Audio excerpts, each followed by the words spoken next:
छोड़ी powder Crimea लगाइए लेना अखिया में गजर सजाइए लेना छोड़ी पाउडर क्रीमिया लगाइए लेना अखिया में गजर सजाइए लेना तोहर बैठा जतो रूप ललिया कनी रहने लेना होठ ललिया से बाबा हालू लगबे के छोड़िया कनी रहने लेना होठ ललिया से बाबा हालू लगबे के रुनिया। अभी आप सुन रहे हैं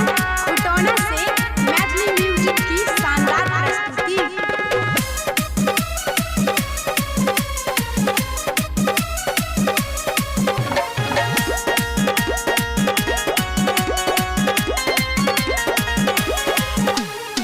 चमके लगबे चांद जहका लगबे नहीं तू की कहगे लाइक जे तो ककरो नजरिया कॉले एगो कलती कहगे चमके लगबे चांद जहका लगबे नहीं तू की कहगे लाइक जे तो ककरो नजरिया कॉले एगो कलती कहगे सब बहुदा में देते लड़िया कनी रहने लेना होठ ललिया से बाबा हालू लगबे के छोड़िया कनी रहने लेना होठ ललिया से बाबा हालू लगबे के रुनिया।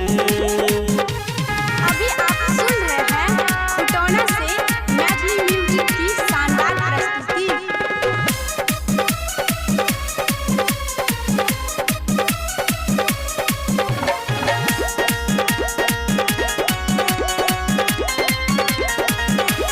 बन तू हमारा दिल के रहनी रखबो तोरा समाज का तोहरा पावई लसुन पत्थर की कहले बैठ करो समाज के बन तू हमारा दिल के रहनी